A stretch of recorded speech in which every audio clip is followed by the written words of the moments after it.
Vice President Sara Duterte,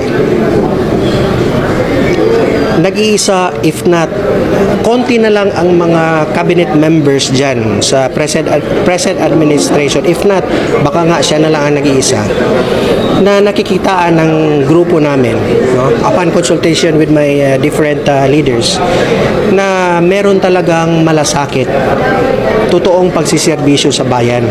Despite the fact that a very huge demolition job has been undertaken against her, no, attacking her left and right using precious government money to attack her, but still Vice President Sara Duterte remains steadfast in her duty, in her sinumpaang tungkulin to the Filipino people who voted for her. I think that was around 32 million something, no, if I'm not mistaken.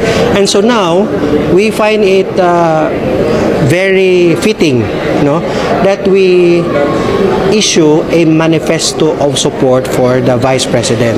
We want to tell her and we want to show other Filipino people that the group of Kilusang Pagbabago Pilipinas will always be behind her and will never leave her, and whatever help that we can do to help her achieve her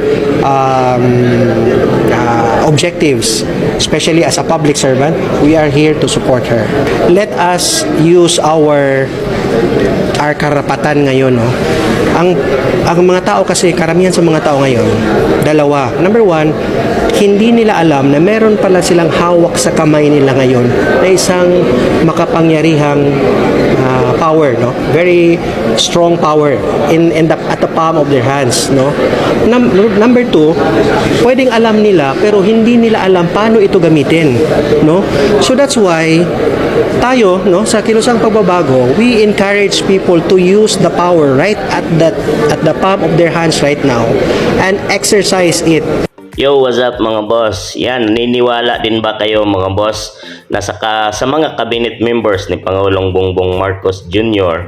ay ilan na lang dyan ang totoong nagtatrabaho at may malasakit sa ating bansang Pilipinas? At isa na nga dyan ay si VP Inday Sara Duterte mga boss, na kahit pa ipinapabagsak siya ng mga kalaban mga boss, ay tuloy-tuloy lang ang pagtatrabaho niya at wala siyang pakialam dahil nga sa ibinuto siya ng taong bayan bilang Vice Presidente at inilagay nga siya bilang DepEd Secretary, ay ginagampanan niya ang kanyang tungkulin ng buong puso mga boss. So, ganyan talaga si VP Inday Sara Duterte at sana ay tuloy-tuloy nating suportahan mga boss para sa pagbabago. Huwag tayong bumayag na ibagsak siya ng mga kalaban para sa pagbabago ng ating bansang Pilipinas, dahil pwedeng sa susunod na eleksyon sa 2028 mga boss ay sabay-sabay naman nating iboto bilang Vice Presidente ng ating bansa itong si VP Inday Sara Duterte para magkaroon naman ng lakas at kamay na bakal uli mga boss na mamumuno sa ating bansang Pilipinas. So sang-ayon din ba kayo dito mga boss?